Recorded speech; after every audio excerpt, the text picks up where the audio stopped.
Well, awesome.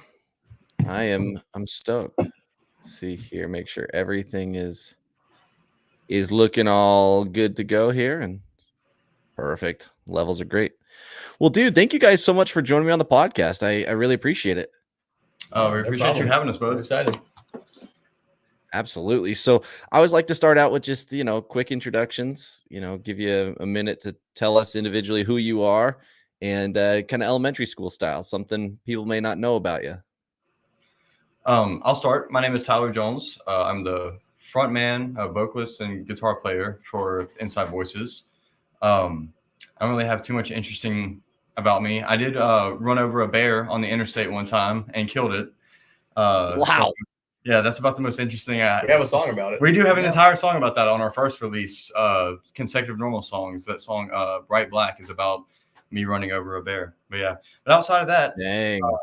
yeah, that's my only go-to. Dude, I imagine that messed your car up real bad. Yeah, I was in a Jeep Cherokee whenever I hit it, and it wasn't like a full-grown 600-pound like black bear or anything like that. But the bear was big enough because, like in Northeast Louisiana, at least, apparently there's a black bear problem, and the bear was big enough to break my axle in half and just straight up snap it in half. And dang, yeah, it was a fun time. But anyway, that's gnarly. Yeah, it was. I mean, that's a pretty cool story, though. Like, yeah, it's a good time. Yeah, no one's gonna compare to you on that story. Like, oh yeah, you just shut down the party. You know what I mean? That's pretty sick. Yep. I'll go next. Alex, I play guitar. I mean, it sounds boring, but outside of this and the bands that I've been in, I don't really have anything super interesting. I lead a pretty average life outside of this. Hey, that's good, man. Average is always fun, It's what I mean. I think everyone is in that boat, so I get that. What do you do for work?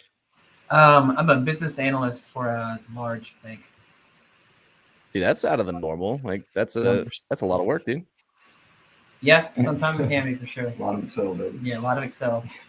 Yeah, dude, I use SQL on a daily basis too, so I understand Excel. We'll love our next We're gonna be talking about coding, I guess. Yeah. I guess I'll go next then if Alex is done. I'm Connor. I play drums.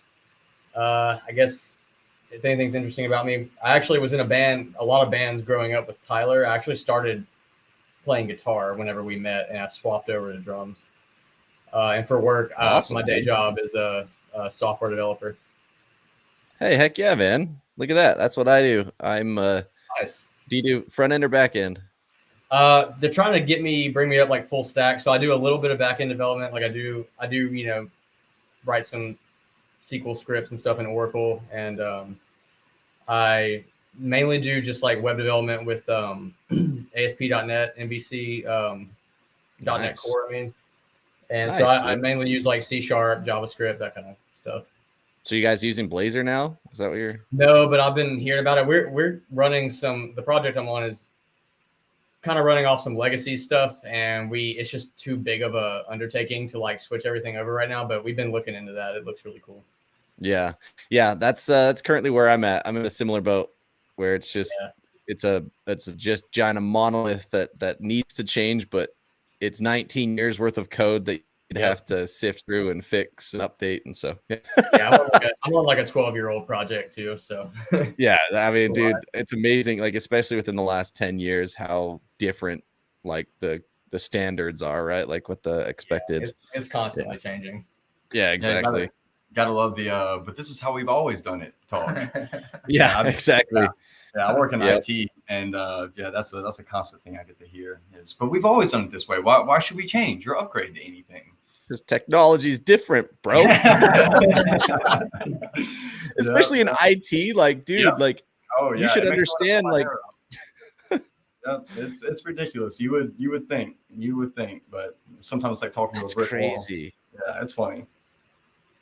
I mean, I think that's sadly just kind of the generational gap, not even just with technology, but with anything, right? It's just like talking to a brick wall at times. So this is how it is. And it's like, well, how about we how about we talk about how it could be, and we can kind of meld our two ideas together and we can collaborate. But no, we don't collaborate. That That sounds like children. change. That sounds like work that I don't want to do. Oh yeah, I get that. Is that everyone we introduced, or is there one more? Yeah, our bass player couldn't make it today. His birthday is actually tomorrow, and he's got prior engagements that he's got to. Oh, dude. Well, happy birthday to him tomorrow, dude. That's sick. Oh yeah. Happy birthday, Tater. Happy birthday. Heck yeah, dude.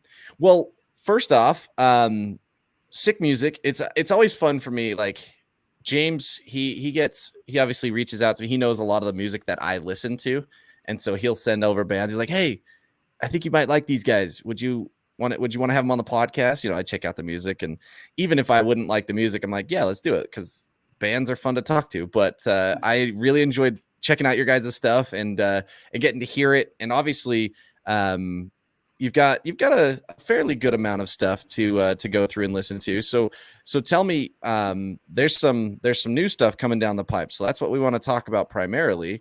But tell me a little bit about kind of like about the band. How long you guys been together, and how did things get started?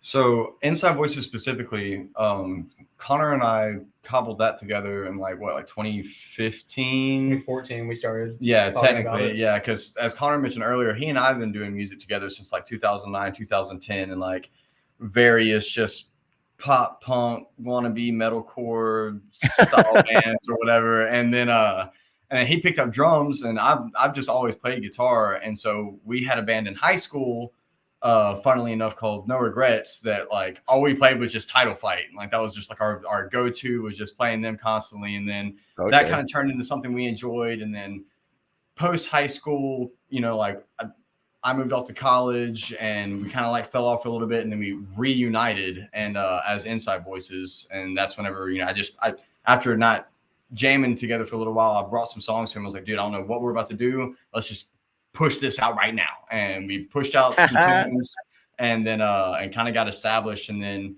we made our first like actual full length release, Consecutive Normal Songs, in 2018. Yeah, in 2018. And yeah, and that's just led to where we are now. So it was kind of just Connor and I always doing music together. And then we had, you know, we've always just wanted to do music in general. That was the whole thing with like doing computers or programming or coding or anything like that. It was just like, what's going to fund music? Like, how can we keep doing this? And so it was just like a balance between getting to do music and then also doing stuff so that we could keep doing music as adults, at least. But yeah, so that's kind of the backstory on that.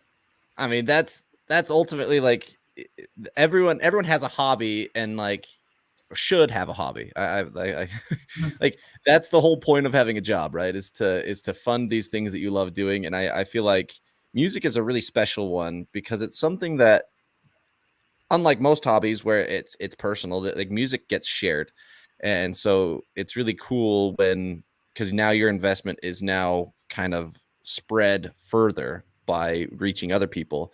And and so, you know, with the release it was 2018, right, for the full length that you guys released. Yep. Was that just a collection of songs that you had written prior to being a band, or was that kind of like you brought those songs, because obviously you said that, you know, you brought those songs together and worked it out and enjoyed what you're doing, made something happen? But were those the songs that made it onto that album, or was that just to kind of get things started? So there was there's actually an EP with 3 songs on it that we released before any of the music that we have out on streaming platforms now, like Spotify or Apple Music. So it's on Bandcamp. Okay. So there's 3 songs on Bandcamp that we released in 2015 or 16. I think so, yeah. And so those were right off the bat. Sorry. I say those are the ones that were right off the bat then? Yeah, those are the ones that were just kind of residual. Like they were Tyler. So like whenever we were in high school in bands and stuff, Tyler is a couple years older than me. So he moved and went to college, and we kind of like quit playing music together for a little while, but he was still writing on his own in the meantime. And he brought all those songs back whenever we finally had some time to get together to write again. And so those were just kind of songs that were just sitting there for a while. And we were like, well, it's a good thing to just go ahead and put a few of them out just to get music out there so that people know we exist. And so a couple of old songs from one of our old bands, though, actually did make it, not full songs, but ideas for songs that we used to play in old bands made it into the first full length, the 2018 record. Awesome. Yeah, there's some old material in there. That's awesome. And obviously you said, back when you guys were playing as No Regrets, you were just covering Title Fight. Is that what it was? No, they were just our big. Yeah, he said that in a way that would lead you to believe that, but that was just our primary. Like, we were listening to them constantly, so we would like learn their songs and play them. But we had original music. We did like do a cover once or every now and then playing as that band. But we did have original music under that name as well, and a few of the song ideas that made it onto the record in 2018. Those were old No Regrets songs. A couple of them were. Okay, cool. Yeah. And you guys said that you've obviously been playing music for a long time. Did you grow up playing music like early on, or was that a high school thing that kind of came on? I know. So I got my first guitar whenever I was like 9, and and I was awful. And I mean, you're supposed to be. It was. I was terrible. And so nobody in my family is really musically inclined, and I'm the oldest child in my family, so I kind of just had to figure it out as I went.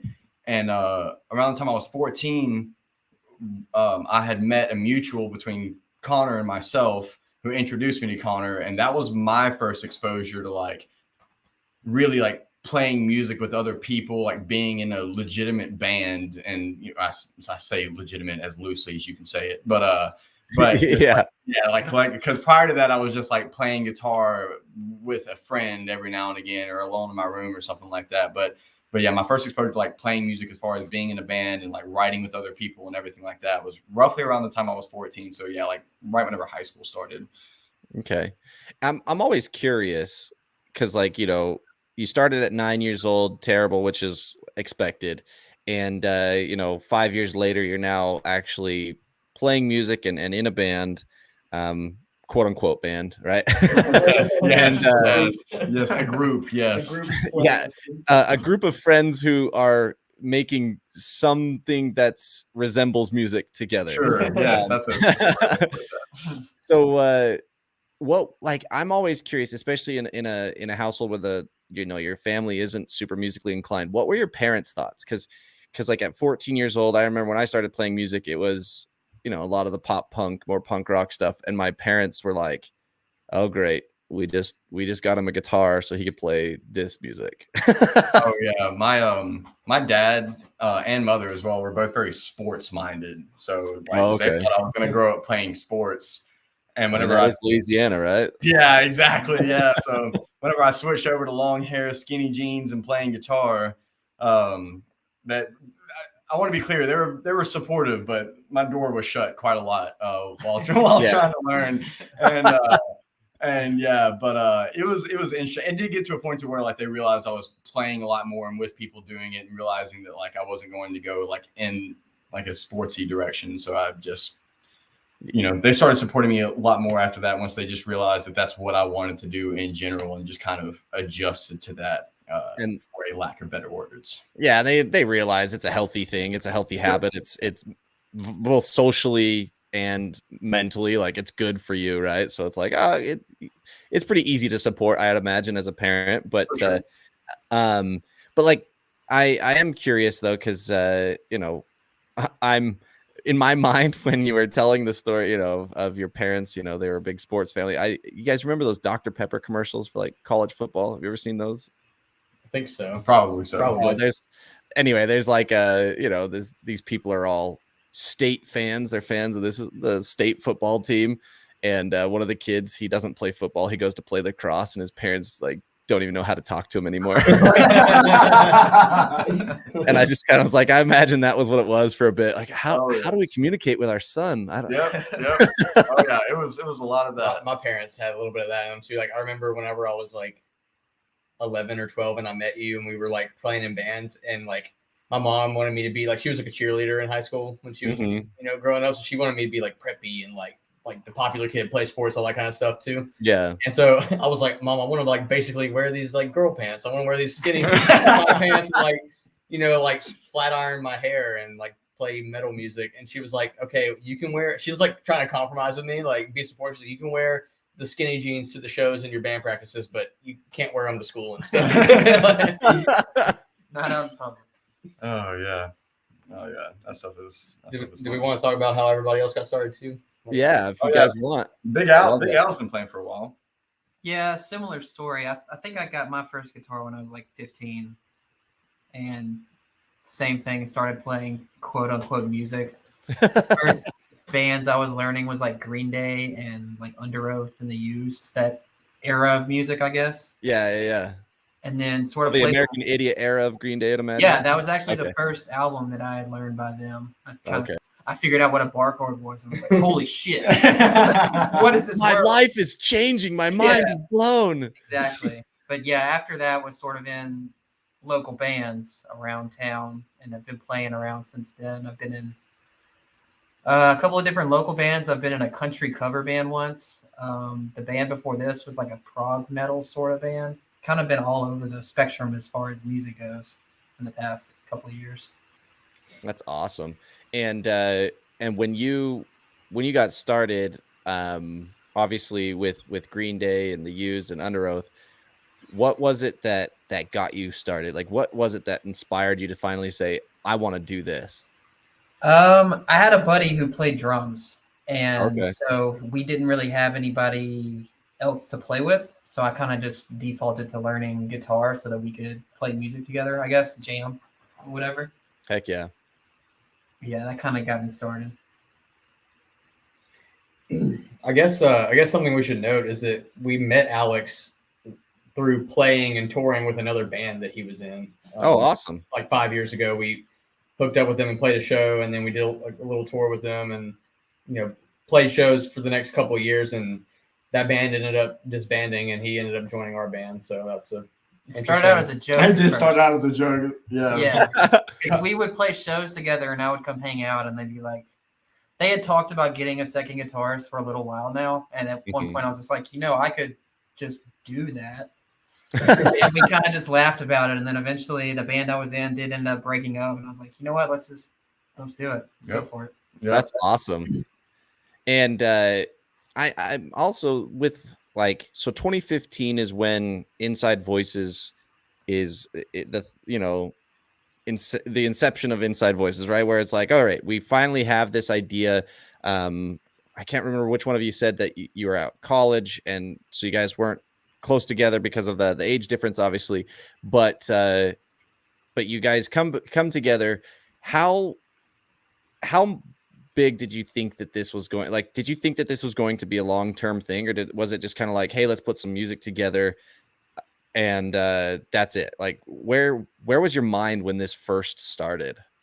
I know that whenever, so the bands that Connor and I were in high school, where like he played guitar and I like played bass or did vocals or whatever. Those are just like those bands specifically were kind of whatever, but circling to the point, whenever Connor started picking up drums and learning drums, and I've just again always played guitar, and I started jamming with him.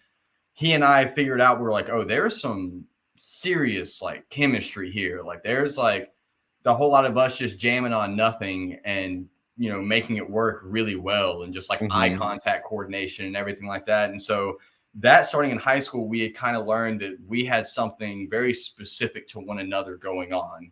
And so in 2015, well, I'll back it up a little bit before then. Pre the inception of Inside Voices, whenever I moved off to college, I didn't have a vehicle at the time. And Connor lives in Vicksburg, Mississippi, and me living in Ruston, Louisiana at the time. It's about an hour and a half difference. And so I remember just being in my room and just being like, oh my God, like I just want to play. I want to play music, but I only want to play with Connor. Like I got to get these songs written over to Connor so that way we can get these going. And so I spent like a year to a year and a half. And I remember taking the songs to him, and I can't say there was a specific thought of in my head where I thought it was going, but I knew that in my head, if we were going to be doing something musically, it would be together, and just wherever wherever that was going to take us, where it was going to take us, because we just enjoy doing it in general. You know, in the event that we happen to get to blow up off of it, that's fantastic. And in the event that, you know, we just keep doing what we're doing and writing jams and playing some shows here and there and, you know, cutting up with people and meeting new people and stuff like that, that is also equally as, so long as we get to just keep doing it. So at first it was really just like just to do it, like just so long as we can do it, wherever it takes us is where it's going to take us. And we're just along for the ride at that point. So when did it switch to, holy crap, we, like, you obviously knew you had something there from the beginning, but then it switches from, bro, like, we need to have jobs that can support this because this is something. Yeah, go ahead. Oh, sorry. I was just going to say, I think like when Tyler was in college and then I shortly started going to college, like right after he did, like a year or two later. And then we started playing shows in like 2015 as a band. And that was like, you know, just little gigs at like local dive bars and stuff. It wasn't anything crazy, but I think, in my opinion, whenever we were really like, okay, let's like, this could go somewhere, is whenever we like recorded our first album. Yep. Okay. Yeah. But whenever we first did consecutive normal songs and we're piecing those songs together and finally got it recorded and pushed out, we got a response that like we really weren't expecting. It wasn't like overwhelming by any means, but it was still like, whoa, people are listening to this and giving us positive feedback on it. And we, like, the more shows we started playing, people started like just, you know, like coming up to us and talking to us and, you know, just saying such nice things and everything. And we were just like, wow, okay, like we might have something here, like we might be on to something. And then especially more specifically, whenever we got done recording Liminal Space, at least for me, I got that feeling of, I really think we're doing something here. Like this might end up being way more than what we had ever anticipated, but in a good way, because we have a release prior to Liminal Space that was after consecutive normal songs called Seek. And that was actually the first EP that we had Alex on with, which we had everything already written. And then we added Alex to the band. So he just added guitar parts that he wrote over that. And I love all those songs. Love that release. That was a good time. I was very confident in those songs as well. But then we released it. And right whenever we released it, we played 2 release shows and then COVID happened. So we did nothing with that. And so it was kind of just like a weird, like, you know, obviously everybody was in a weird spot at that time, for lack of better words. But especially after we got done recording, like writing and recording Liminal Space, for me at least, and I feel I can speak for the others whenever I say that that was definitely an eye opener, so to speak, of wow, we really might be onto something, at least for ourselves. Mm-hmm. Something to that effect. Yeah, and I mean, Liminal Space opens with a banger, right? Like A Hero Appears. It just kind of like it was cool because like one of my favorite things to do is listen to your old music and kind of go in reverse order, right? Reverse chronological order. So that way I can kind of hear where you came from, what you had done before. Obviously, I didn't get to hear the very early on, which was kind of the pre Inside Voices, more No Regret coming to the Inside Voices. But as you made that change, I agree with you, because like with Liminal Space, the thing that I think is really cool is there's such a like a distinct sound, because it reminds me of the Vagrant record 90s days. Like the 90s Vagrant records. I don't know if you guys listen to a bunch of that stuff, but I had like a compilation album that had like Braid on it. It had Alkaline Trio on it. Had like a bunch of those original Vagrant bands. And when I was listening to your stuff, I was like, dude, this brings me back in the best way possible. Because it really just it's a sound that isn't done anymore. Like there's very few bands doing what you guys are doing in that space. I mean, maybe I'm just missing that whole entire world of music, but I feel like you guys are in a really cool, unique position. And especially, you know, with Liminal Space, it came out and just showed this music. It transcends time. It still fits, and it's even better now, because obviously now you've got the higher quality recordings, right? The compression is better, the microphones are better, the software is better. So it actually kind of made all of that music even better because I went back and listened to Braid afterward. I won't lie, like I went and listened to one of their albums, and I was like, dude, good times, man. And so Oh, yeah. Nice. I appreciate that tremendously. Yeah, that was the one thing Connor and I wanted to set out on when writing music, was like, we don't know if people are going to like it or not like it, or however it's going to turn out, but at a bare minimum, we wanted to just be us. Like, we wanted to just be original and just have something unique to it that isn't, which is arguably extremely hard to do. And even whenever you're, you can't like try to do it because it, because then you're still not yourself, right? You're still you're thinking too much about it. It was hard to break out of like in our bands that we were in our younger, like earlier days. It was like, I remembered every time we would start a band, it would be, hey, let's start a band that sounds like X, Y, or Z. Like, I want to write music like this. And it was always like trying to model ourselves after something. And I think once we finally let go of that notion, that's whenever we could actually like write stuff that we liked more. Enjoyed. Oh yeah, absolutely. And I think that explains the description you had of No Regrets, right? Like a title fight band. We were trying to sound like that. Yeah. Now it's like we have influences. Obviously, we have a general direction we want to go, but it's not so much let's sound like this. Yeah. And like I said, like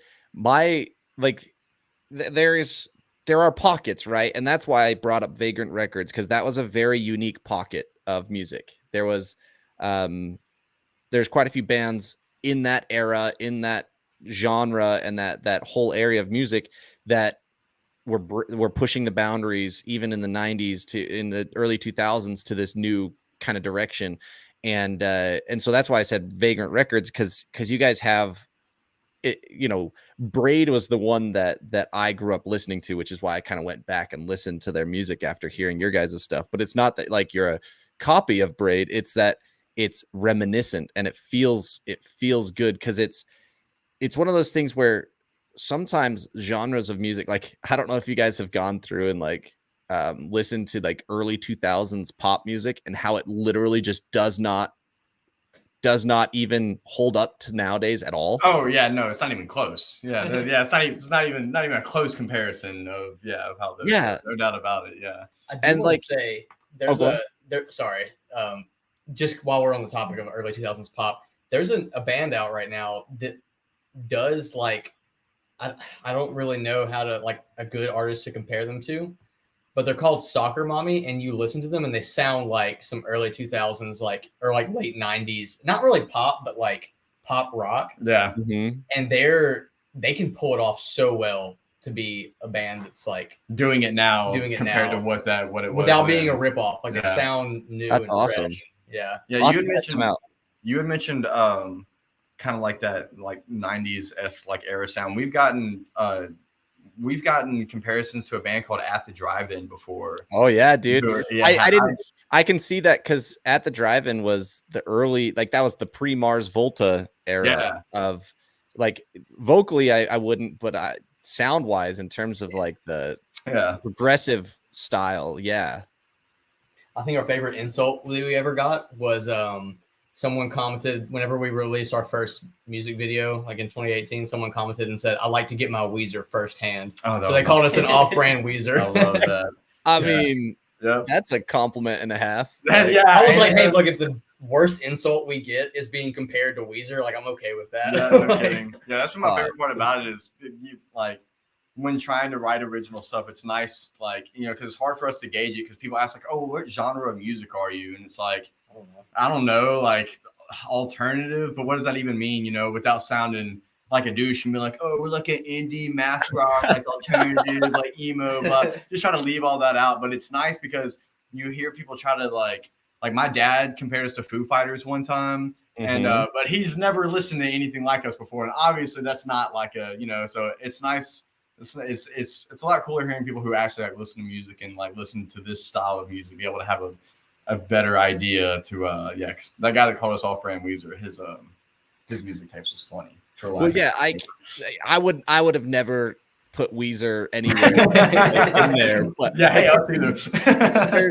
there was a band I was listening to recently that I was like, yo, this sounds like early days Weezer in a really good way. I can't think of the band right off the top of my head, but I was super stoked on it. But but with what you guys are doing, it was that kind of turning point, right? Like because I even was thinking like in a loose way, Saves the Day and Get Up Kids were influences on your side.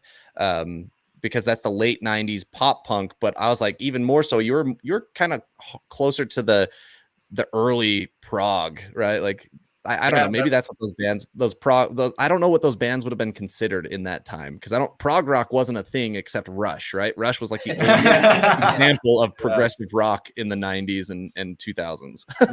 Yeah, we definitely have like a lot of like it, maybe not as a band prog influence, but individually, like I know that like Alex has a lot of prog influence, was literally in a prog band, but also a lot of prog influence in different bands. And like me getting started on guitar, the band that I defaulted to try and to learn that I got introduced to was like the Fall of Troy and bands like that. And so like, you know, I wouldn't say we sound like the Fall of Troy by any means, but that was like a heavy influence on molding how I play guitar, as well as like bands like Chon and so on and so forth, at least in regards to that. But like I don't base my writing around that, but it is kind of like built into the foundation of how I originally learned how to play. And so so yeah, I mean, that's just gonna be the thing, right? And that's the thing that really annoys me, is it's like you can't escape influence. Like you're going to be you can't silo yourself as a musician, because you have to hear what other people are doing, and you have to like that's part of the inspiration. Maybe not for you guys, but I feel like for most people that's part of the inspiration, is hearing what other talented people are doing, especially things that you enjoy, right? Oh, yes, that's absolutely. 100%. Yeah, absolutely agree with that. It's funny that y'all mentioned Rush, because this is Connor talking, the drummer. My dad was also a drummer, and his like favorite band growing up was Rush. Yep. So I mean, it still is his favorite band. Yeah. Yeah, I'll bet he was crying the day that he passed he away. literally texted me and was like, "I'm getting drunk and crying" the day Neil Peart died. I mean, dude, what he did, like not him, but what that band did for music isn't. I don't like Rush. Like, I'm not gonna say like I dislike them, but I can't sit down and listen to Rush. My brother-in-law, it's his favorite band of all time, and so he and I have talked about Rush, and I'm like, because for me it was always, I can't get into it, and so I can't but I can 110% appreciate everything they've done for especially rock music, because they changed they flipped it completely on its head and said, no, we're going to do things our way, and we're going to tell these amazing stories, and we're going to create this entire elaborate world, and we're going to be the best at it. And they were. Oh yeah, absolutely insane. Especially during an era where it's like a lot of hair metal and, you know, talking about partying and women and all that, and then Rush comes in and it's like the wizards climb the mountain. Yeah, exactly. Yeah. It's incredible. Followed by like incredible music, you know, that backs it and was very breaking to the time. But yeah, no, definitely. Yeah, I mean, they pushed every envelope, right? Like they basically said, you can't box us in. We're nerds. We're musicians. We're like humans. Like they kind of just said, what we are just who we are, and we're gonna make music accordingly. And it's amazing. It's pretty cool. Agreed. Yeah, that's. So is Rush one of your favorites, Connor? As far as that era of music goes, probably they're up there. As far as like older rock goes, I wouldn't say like one of my favorites in general, but I do. If they come on, I will bump them. They're good. I like them, but I don't listen to them constantly or anything like that. I don't like know every single song, but I do enjoy them because I just grew up listening to them with my dad and stuff. Yeah, you said your dad was a drummer, so I mean, I feel like every drummer has used Rush as an influence at some point in time. Yeah, Neil Peart. He is a god on drum. Like he is pretty damn good. So dude, I mean, I do remember like multiple times watching his drum solos, mostly because it was just fascinating. He had like however many pieces that drum set that was wrapped around his whole body. I was like, this guy is insane. And I will say, I don't necessarily think that he's like the best drummer in the world or anything like that by any means. But he changed it.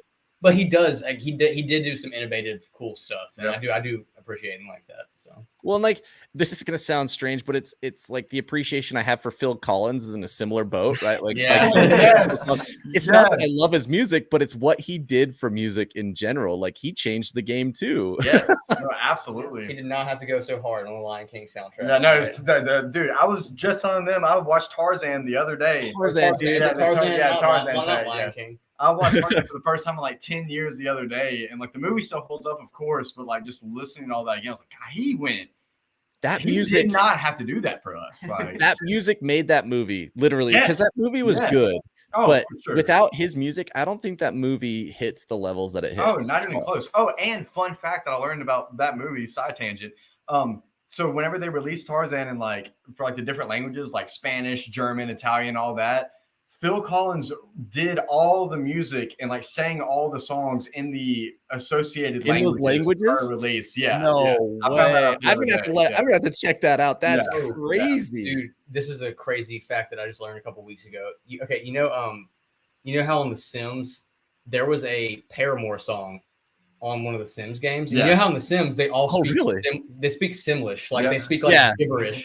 Yeah, that Haley Williams re-recorded her vocals in Simlish no way. for that song. Or for that, yeah. Yeah. That is incredible.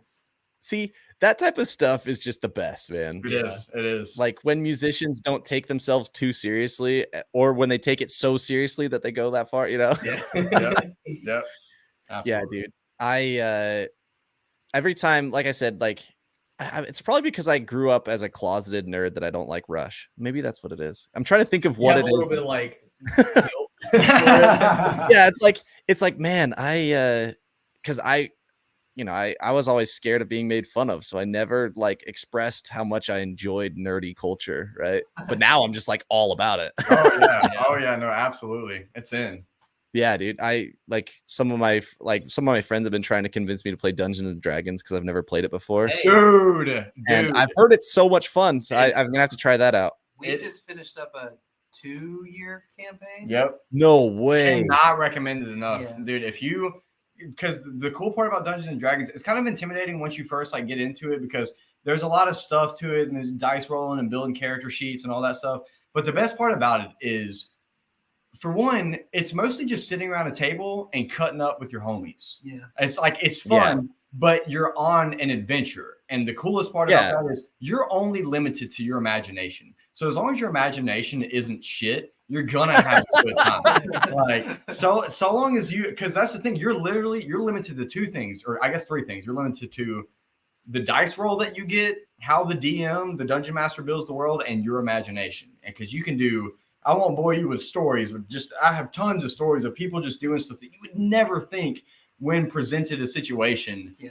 Within just sitting around a tabletop, and again, and at the end of the day, it's really like if you like sitting around and chilling with your homies, like drinking a beer, or like doing whatever, like just sitting around chilling, that's already fun as is. So why not add a quest for gold and fighting dragons and having to go and getting to create your own character and do ridiculous stuff? Man, I have laughed harder doing some of those campaigns and sessions than I have it. Yeah, I really now look. Let me tell you something in your defense of it. Whenever I first got introduced to Dungeons and Dragons, is a buddy of mine. Shout out to Giddens because he's our dungeon master, incredible dungeon master. He was posing it to me at first, and I remember him like showing me stuff and like telling me about the rules. I was like, I do not want to play this. Like, this is some weird. Like, I'm a little nerdy, but that seems That's a whole different. other level, brother. Yeah. And then I got into it, and like we had like a little one-off session, and which is basically just like an adventure that's just for one night instead of having it over like multiple sessions. But anyway, I had so much fun. Like, I recommend anybody that that's a dungeon master or into Dungeons and Dragons, just tell them to set up a one shot just so you can have a one-time experience without having to dedicate to going every single week or something like that. I'm telling you, man, it is after that session that I had with them.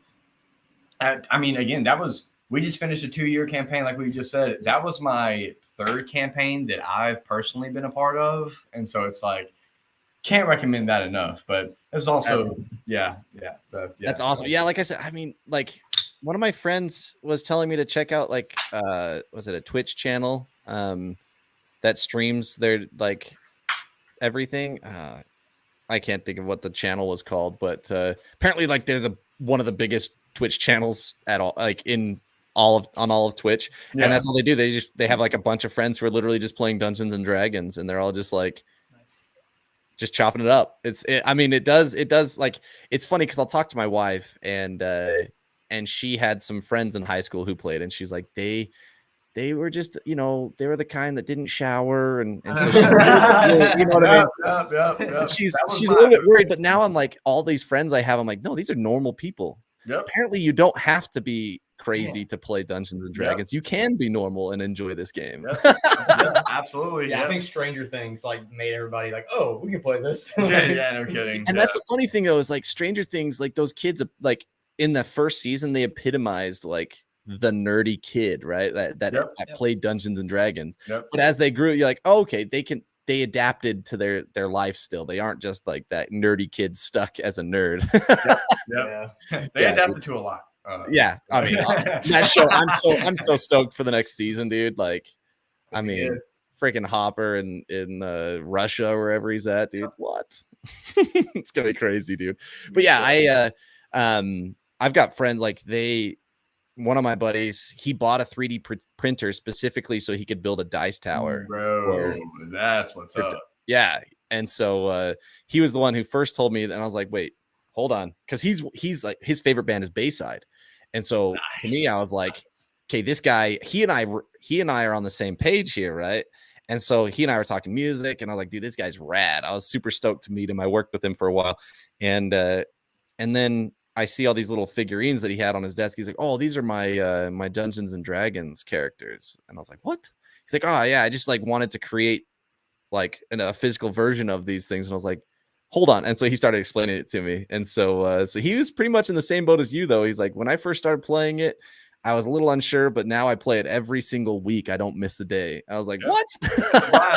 It's a blast, man. Yeah, if you would have told me whenever I was 18, I'm 26 now. If you would have told me when I was 18 that I would be playing Magic the Gathering and Dungeons and Dragons regularly whenever I was 26, I would have been like, get out of here.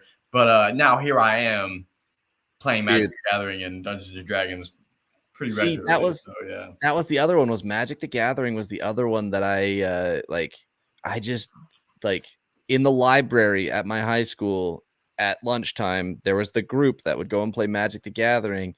And I was like, I had some Magic cards, but I didn't want to let anyone know that I had Magic cards. Yeah. I was a Magic player.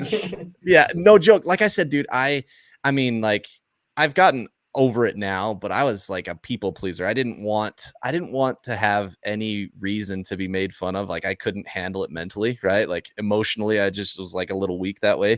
And so I would hide it. Like I would pretend to not enjoy a lot of the things. And like, nice thing is I do enjoy sports, and I did enjoy skateboarding. So those things helped, and I loved music, but there were all the nerdy things that I also really enjoyed that I just never shared. Oh yeah, Magic would get you made fun of. There's no doubt. But I enjoy it. I'm about to say we make fun of y'all for playing Magic. Yeah, I'm about to say, even though we're adults. Yeah, I play Magic more than I play D&D. I've been meeting with the same play group every Monday for like 2 or 3 years now. Like that's that one's a blast and a half. But I'm not going to go into all that right now. But I am curious because this is interesting because like with Rush, you were obviously talking lyrically. The way that they went was they embraced it, right? How does playing these things and like participating in these activities that are now much more mainstream than they used to be, but like, much more like still they're very kind of niche, right? Does that have an influence on the way that you write music? Yep. There's definitely some tie-in. Not a substantial amount. I wouldn't attribute to it. We have a whole song. That's right. We do have an entire song about Dark Souls. The first 2 songs on Consecutive Normal Songs, Incandescent, which is just an instrumental song, but it's a shout out to Knight Solaire and Dark Souls. And then the entire actual first song, Irreversible, is specifically about the Dark Souls experience. And so there's some of it there for sure. No doubt. Pierce is about in anime. Yeah. A Hero Appears is about Ping Pong the Animation. It's one of my favorite anime of all time. There you go. So it's in there. There's definitely some remnants of it in there, no doubt. Yeah, so y'all are just absolutely pumped for Elden Ring then. Oh, yes. So it's pre-ordered. Oh, we man. cleared our schedules. We're not playing any Yeah. shows. Today we made sure to take care of anything we needed to before the 25th because once that drops, we're done for like. That's incredible. You're just like, all right, everything's booked out. You know, we're Yeah. Yeah. Declining show offers. Yep. We got Elden Ring to play. Yeah, oh my gosh, that's incredible. I mean, priorities, man. Like, of course. you gotta do what you gotta do, right? Oh yes. That is what we have to do. Oh yes. There's no option.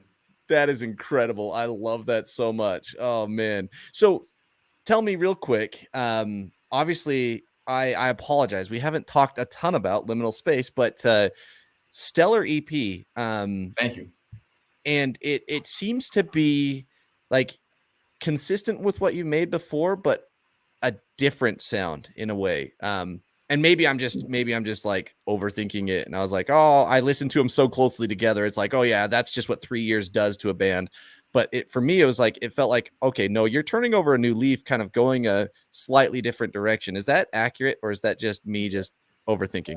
Oh yeah, absolutely. There's an explanation. For Yeah, that. there's a so for Seek, like I mentioned, Connor and I and our previous bass player had already written Seek, and like all those songs were there that was ready to go, and then we added Alex to the band, and then he just wrote over those songs. Oh, okay. Liminal Space is the product of us, like me, Connor, and Alex all writing together. So Alex's influence, bringing it into the writing, like, situation, that's where, like, you're definitely spot on in that feeling. Like, definitely not overthinking it by any means, because Liminal Space is us getting to write with Alex as opposed to Seek being us already have stuff written and Alex just add his flavor onto it. And Okay. so it's a lot more collaborative. So definitely spot on there, no doubt. That's awesome. And tell me what, like, the best part with Liminal Space, like, because each time you go into a studio, each time you're writing, I'm assuming the experience is slightly different. And obviously this time there was multiple things that were different between COVID, new band members, things like that. What was kind of like the highlight of recording Liminal Space? Honestly, I don't know. We just had a lot of fun because our audio engineer and producer Eric Bullard at Warlord Studios, he had a much bigger hand in like producing our music this go around. So like obviously all the songs were written and they were very, very, very much so pretty similar to how they are now.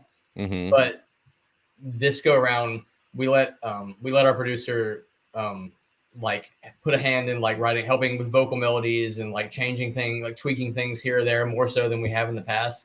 Awesome. And it was almost like this whole EP has been a big collaboration. Like the track Interjacent, which is just like that music, like instrumental interlude or whatever between tracks. Mm-hmm. We had two features on that track. We had our buddy Davis, who he makes music under the name Strawboy, like hip hop lo-fi beats and that kind of thing. Oh, cool. He helped on that song, and then we also got a buddy of Tyler and Alex. They there was a guy that was in the Louisiana music scene that they knew named Connor Underwood, and he's like an incredible pianist. And He went to college for it. Yeah, he Yeah. literally went to Oh, college. cool. Yeah, and so he was on that track. So this whole EP was like collaborating. We even brewed a beer with some of our friends that run a brewery in Mississippi. No way. Yeah, so we have a Liminal Space beer. I'm actually drinking one right now. Dude. Yes, we have a Liminal Space beer that they're selling at that brewery right now. So like the whole EP, also on top of Alex being, this is the first collection of songs that we wrote collaboratively with our new guitar player. So like it just added to the whole idea of this whole thing being a big collaboration, like getting our producer to have his hand in it more.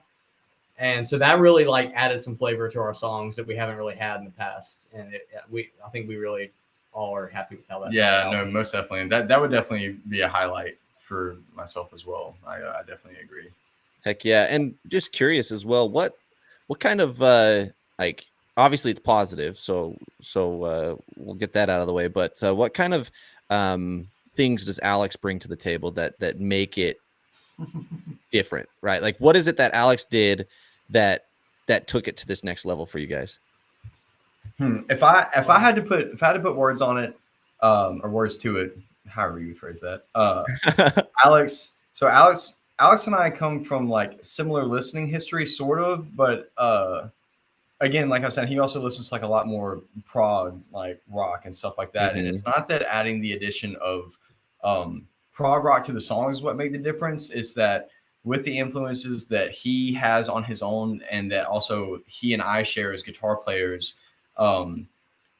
he just brings a level of originality to the table that that for one I just love and enjoy. Can I name drop your other thing? Yes. He also has a side project called Kazi, Kasi, and that he just so whenever he's writing stuff, he's had this for a while, but whenever he's writing stuff for Inside Voices or just writing in general, if it's a lick that wouldn't necessarily fit us, he has his own little solo project he does called Kazi, and you can go listen to that, and you can hear the influence in there. But circling back to the point, it's just being able to write with somebody who appreciates a level of originality and technicality mixed in with just like a desire to want to do this.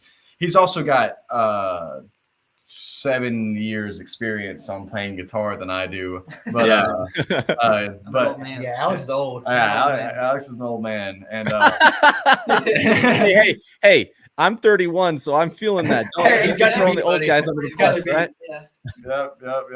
Yeah, that's and so with that, because I don't know, Connor and I butted heads quite a bit about adding another guitar player to the band before we got Alex, and because he and I had something Connor and I had something so consistent for a while that I didn't want to risk finding a friend to join the band and then it not working out and it making things weird, but also like in the most non-selfish way I can say this, and I know Connor is similar to me on this. I just like having creative control. And so I didn't want to deal with being in this band for the amount of years we've been doing it and somebody come in and not that they couldn't add anything, of course, but try to change stuff. And I didn't want to risk like that being the case to like an extreme level. But then, we ended up, as we said earlier, joking around with adding Alex into the mix. And Alex and I, jammed together a couple of times. And as I said, we have similar influences, everything. And so, writing with him now is a blast because we can either just jam together and, do some cutting up in the band room, or like I'll write a lick or he'll write a lick and we'll send it to one another and all that. And so, so going back to your question, that's it's just not only is it a lot more fun to have somebody you genuinely enjoy playing with added to the mix, but what he offers is something we never could have really accomplished as just Connor myself. I was gonna add to that and say I think the biggest thing is he just broke us out of the pattern, like our shell is being like the pattern. We were falling into patterns writing music where we would write a lot of really similar sounding stuff, like all the patterns in our songs were starting to fall into being really similar, and it was like adding a person who has completely different ideas just helps, like well, yeah, I mean, because that's what happened, like what you were talking about, that creative control. Like when you have full creative control, you go to where you're comfortable, right? When you have someone come in, they take you out of that comfort zone and say, hey, this could be better. And that's why I think even including your producer adds a whole other element too. Because he's completely like, his investment is, I want this thing to sound amazing because this is part of my portfolio. Yes. And so he's going to make sure that you guys are also out of your comfort zone because he knows your capabilities, and like that changes everything and it makes it amazing. Yeah, and it took a little bit of, I think, what I would call maturing as musicians to be comfortable with letting someone have a little input, like our producer, for example. Like whenever we first started working together, it was like he would make a suggestion and we'd be like, nope, this is the way we want it. Don't change it. And now it's like, okay, we've been working with him for like 8 or 10 years now, and it's like, okay, we can trust this guy. He has our best interests, like. And every time he makes a suggestion, like 9.9 times out of 10, it's Oh, it's fits for the so better. well. You know, it's Oh, like yeah, it always works out. We're like, okay, well, we're not gonna fight this because it sounds good. That's a Like, that's a funny thing to mention that Connor had said of us going through him for 10 years. Our producer Eric, he was the one that recorded the first No Regret song that we had back in high Oh, school. snap. Okay. So we've been going through him. So it's been interesting, us growing as musicians, but also seeing him grow as a producer and an audio Yeah. engineer, because he is absolutely amazing for one at just about anything he does in general. But yeah, and so as Connor was saying, any type of input that he added, especially to liminal space, it was just like, wow, I never would have thought of that. That's incredible. I never would have thought about putting that melody here or plugging this in here or adding this here. And yeah, so yeah, just following up with what Connor was And that kind of even makes it cooler too, because thinking of you've gone to the same guy, because typically a lot of bands, if they keep going to the same producer, the sound still does the same thing as you guys were talking about. Kind of gets comfortable, right? Yep. But I think that's really cool because this was like you kind of mentioned that this was like the first time you really had him provide extra input and help with the melodies and help with kind of different things. So it's interesting because, you know, like as I listened through everything, I noticed that there was a bit of, you know, an adjustment, a bit of a sound change, a bit of a, you know, a kind of direction change. And it's cool because now you've got two reasons for that, even though, like, you know, you've got the same producer for 10 years. Now he's finally able to add to your songs rather than just copy and paste what you guys want, right? Just like, hey, here's what I want. And now I'm going to get that to sound exactly how you guys want. Now he's saying, here's what you guys want. Here's what I think we should add. And it's one extra layer, which is really cool. That changes the whole outlook and changes the whole direction. That's rad. Like, two brains are better than one kind of thing. You know, like the more, like, obviously it could get muddy after a while. Like everybody's got their own thing, but like having that extra brain in there just to think of a couple things that we wouldn't have thought of helps. I think it's worth noting that our first two releases were not mixed by the guy that tracks us and produces us. So we had gone to a different guy for mixing and mastering for the last two releases, and he did a really good job, and we love him. But like, this is the first newer release that we've done. Do we actually let our current producer Eric do from start to finish? He did everything. He produced, so cool. He tracked, he mixed, he mastered. He did the whole thing this time, and we're also really happy with how that turned out. So yeah, and it's worth noting he's got a huge background in metal, but he's also super huge in the country now. And very big in the country. He's I mean, you're in Mississippi, so yeah, straight up, baby. Yeah, you should go. Seriously, if you want some entertaining guitar playing, you should go check out his Instagram. It's like, I think it's Eric Woolard 95. So yeah, something like that. He is a phenomenon on the guitar. So good, man. It's awesome. Insane. But with that, all that to say, he doesn't listen to anything that we do. Like in regards to like our influences and like what we jam and stuff like that, he doesn't. That's not really his forte in what he listens to on the reg or like what he's playing or anything like that. And so it was extra cool writing the music that we write, knowing that he enjoys the music that we write, though it's not his cup of tea for what he would listen to casually, and then being able to have him input stuff in there, not from a because I listen to this genre perspective, but from a I'm a producer and here's what I think would sound best here in general, separate from the genre itself. And yeah, he really just blows out of the water with that. That's so cool, man. Yeah, dude. I like I said, props. I mean, it came together really well. So with all the pieces that were added between, you know, what you guys had been doing before, adding Alex, and then, you know, including the additional in the production side, like, it turned out stellar. So, I mean, congrats. And thank you very much. And yeah, man, I'm excited for you guys because this is really cool because this is the big stepping stone, right? Like, this is one of those, for me, like a lot of times these types of releases, these ones that kind of flip things on their head, they're kind of the beginning, they're the catalyst. And so I'm stoked to see what happens, man. That's super exciting. Us as well. Yeah, thank you for that. Yeah, absolutely.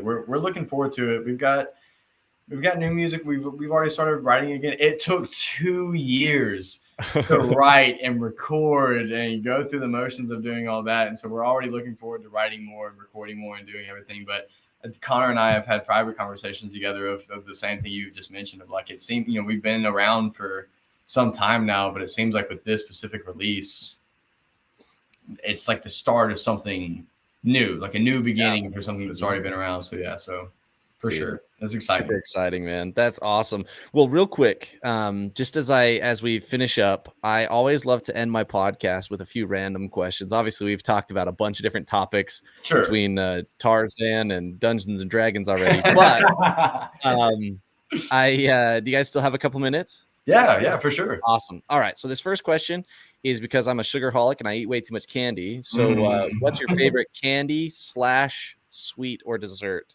So immediately, Oh, man. I really like the Reese's Fast Breaks. If I go into Dude. any gas station, that's usually my My go-to. guy. King size every time because Yeah, normal dude. size doesn't. I have Just a not sweet enough. tooth. Oh yeah, I have a sweet tooth like no other. Like that is, and that is Dude, me that too. is my go-to every single time. Like every time, like I've got a lot of other sweets that I like, but that is the main. If you can ask the guys, I have I have chocolate cravings constantly. Dude, I feel that, man. I And feel that so much. We stop up in the gas station. I've got the fast break in the hand, ready to go. Like, Dude, yeah. And the thing is, like, I'm not a huge Reese's guy, but the Reese's Fast Break is a So whole good. other game. The dude. chocolate It's to peanut butter freaking ratio amazing. is so good, man. It's so it's good. amazing, Yeah. dude. And then you Yeah. add that nougat in there, and it's just like Yes, the yes. perfect combination of gloriousness. I love it. I'm passionate about chocolate, so Dude, I love it, dude. I love anyway, that. but that's my answer. That's my answer. Heck yeah, dude. I don't have a huge sweet tooth normally. I can do some candy every now and then, but if I go to sweets, it's probably ice cream. And then Oh, heck yeah. stick with a simple flavor? chocolate. Chocolate. Nice, dude. Yeah. I don't stray too far. Nice. Love it, man. For me, if it's a gas station pick, I'm with Tyler. I get a fast break most times. If it's just walking into the gas station, get something sweet. Outside of that, though, brownies. I love brownies. Oh, Chocolate chip nice. cookies. Chocolate chip cookies are my jam. Yes. Mm. Do y'all have Yeah. do y'all have a Crumble near you at all? No, No. Oh, dude, What is there's a cookie place called Crumble. we And they're- have in Mississippi. We have a place called Insomnia Cookies, and they're open till 3 a.m. and they deliver. Oh, that's 100% essential. 3 a.m. That is when it should Sure. close. Ours closes at midnight, and that's just a little too late, you know? Yeah. A little too early. I mean, just a Yeah, little yeah, too yeah, early for for me. I'm like, I need to really know if 2 I've a.m. made up my mind or not yet. Yeah, you know? no, of course. Especially during those hours. Oh, Yeah, also dude. last minute contender, lemon cake. Lemon cake is so good. my shit too. So good. Okay, that's where my wife is at. She loves anything lemon. She just loves like lemon bars and lemon cake. Yeah, so I like it, but I don't love it. It's not my favorite. It's not my favorite, but it's good. But- It still fucks with it. Yeah, it's Dude, good. I It's just good. got a I didn't know that these existed until yesterday, but I got a Aussie style lemonade monster. Woo! What? That That thing is sounds banging. crazy. That thing sounds is fun. banging. It's I mean, the first sip I took, like my jaw clenched because it was so like, you know what I mean? When you get that sour, sweet lemonade, it was like, woo! That But reminds me, dude, don't they that have, like, was Bang Four Locos now. Or Yeah. dude, yeah, that was pretty tasty though. All right, next question here for you. This one, you know, if you can't come up with your number one, obviously I've got two right here, three actually, because you can't see right there. There it is. Favorite movie. So if you can't come up with a single one, you know, I'll take your top three as well. But favorite movie. Top three off the dome in no particular order: Being John Malkovich, Eternal Sunshine of the Spotless Mind, and if I had to chew on it real hard, probably The Truman Show. Oh heck yeah, two that's- Jim that's- Carreys, huh? Yeah, Nice. those are good. Yeah, those. I are mean, fantastic. Eternal Sunshine is Jim Carrey's best acting role. hands he's down, ever done. no doubt about it. I like his other movies fine, but like, I mean, Ace Ventura is on Yeah, another level, of obviously. course, of you know? course, of course. Yeah. So just immediately off the dome, those are mine. Dude, I love it, man. I'm hard at picking favorite movies. I can tell you favorite producers or like style of movies. I'm big on like Kubrick or Wes Anderson. Obviously, the Okay. Star Wars. Those is ones that are a little bit favorites. like the Wes Anderson are the really, really unique, clever ones, like the Wolf one, right? He did that. Yes, yeah, Fantastic, Mr. Okay. Fox. yeah. Yeah, the Fox. That's what it was, not Wolf. My Things bad. like that, kind of like eccentric movies, I guess. But then also the nerd shit, Star Wars, Lord of the Rings, Love the them, Matrix films. I went back and watched all those recently. Yeah. Did you watch the new one? I haven't watched the new one yet, and I don't know if I want to because I've heard Yeah, it's not phenomenal, and I don't want to ruin that franchise for me. Yeah. Yeah. I'm not sure what to expect out of it, Yeah, to be same. honest. Um, Dude, I like that though. Yeah, did he do the Grand Budapest Hotel? Is that him too? Wes Anderson did, yes. Yes. Yeah, okay. Okay, yeah. So now I know what kind of movie you're talking about. That's cool. Yeah. All right. Cool, man. I love that. Yeah, I'm big into the nerd stuff, obviously. Like I said, I've got my Star Wars here and then my Back to the Future right there, the DeLorean right there. Yeah, I love it. Yeah. For me, I'm in line with Alex as far as like I'm really into like Wes Anderson and Tarantino movies and that kind of stuff.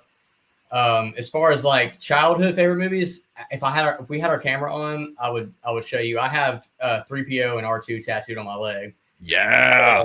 Yeah, Star Wars is a big one for me. The whole series is huge for me. But Yeah, dude. I guess if I had to pick one in recent time, like the last few years that I've watched, I can't ever remember movies that I watched in the last 6 months for some reason. But one that like stood out to me that I watched in the last year or two was Parasite.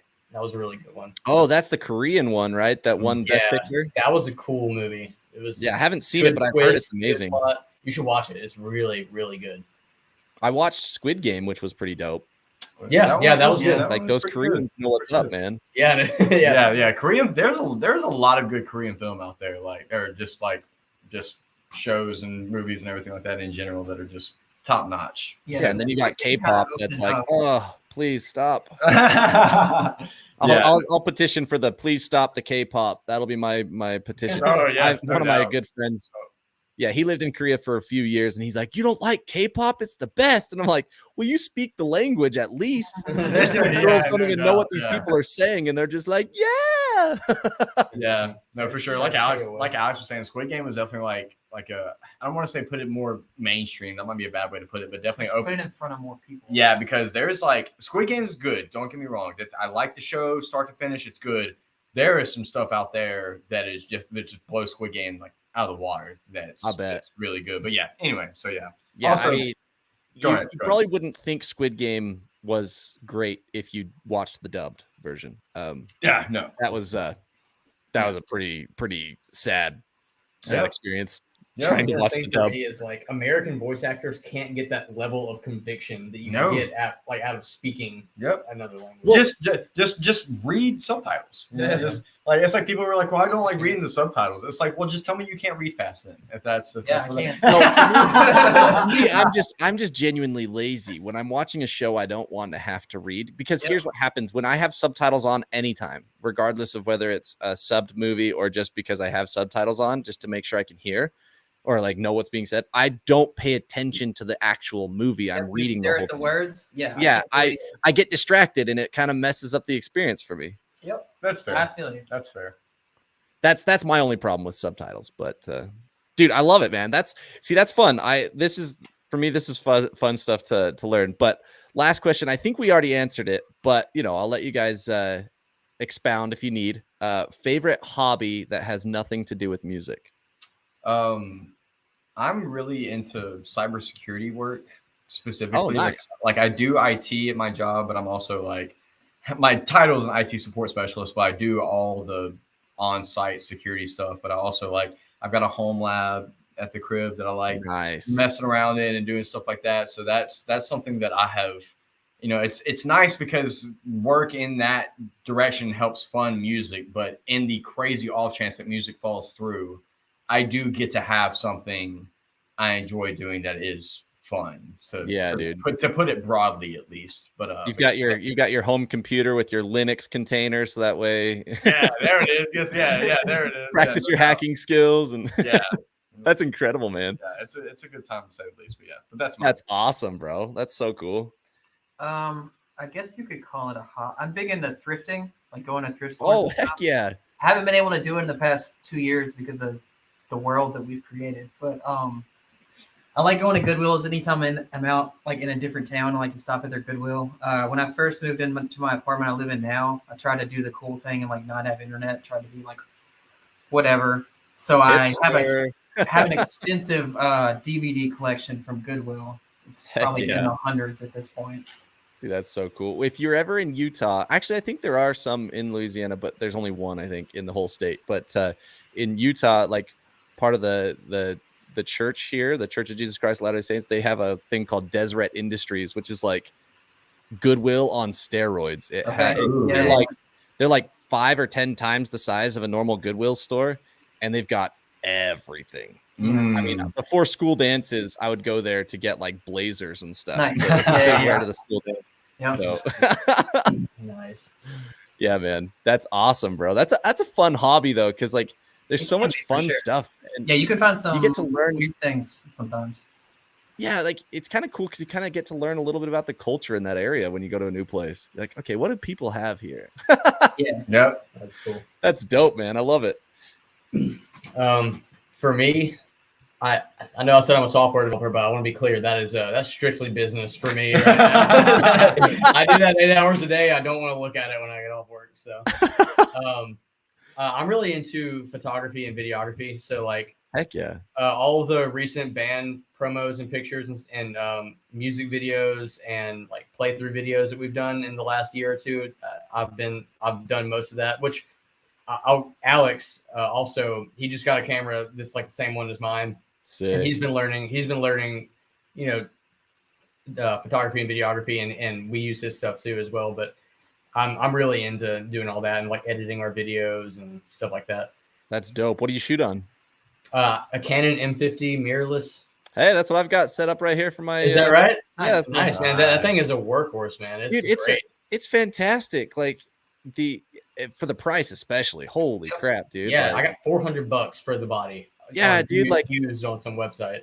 Incredible, man. Like I'm a big fan of what it can do, and the size is so convenient because my buddy's got like this the D something, and I'm like, dude, it's the body of his camera is bigger than my camera with a big lens on it. I'm like, dude, this thing is just it's bulky. It does amazing things, obviously, but yeah, dude, the M50 is a great camera. It's so good. It is like I don't even want it. Like for videos specifically, the mirrorless is just superior in my opinion. But like, yeah, I don't want to go back to a DSLR either way because it's so convenient to have a little like 1 pound camera. Like not even. Yeah, it's yeah. I mean, I agree, man. That lighter camera, like even you throw a whole kit on it, and it's still reasonably lightweight. You know.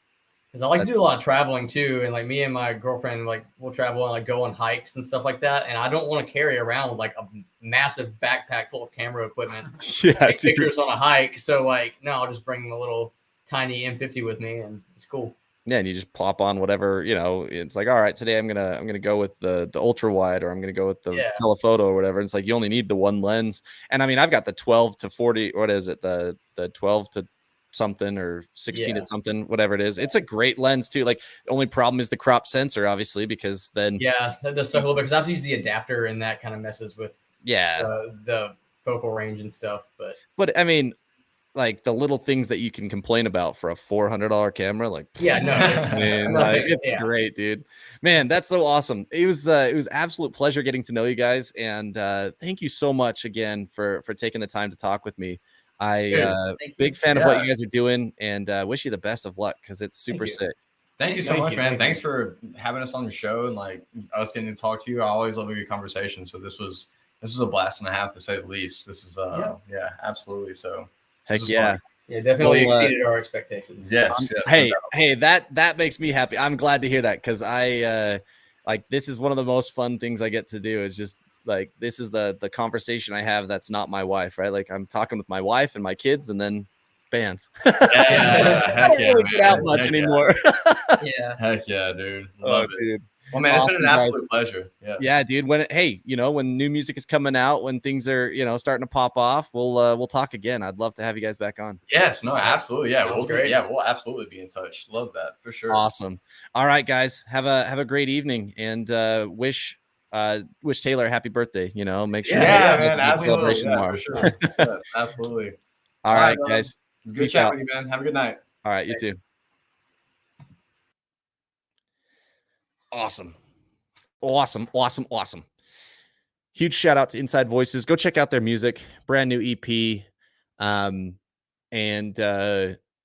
yeah, keep your eyes peeled. This episode should be going live second week of March. We'll have some clips from the podcast going live as well. So that way, if you want to share something fun from the podcast, like conversations about Dungeons and Dragons or conversations about the fun stuff we had, we'll obviously have a few clips that you can share with friends and family and see what they think. But thank you for checking out the episode. We'll catch you next time. Deuces.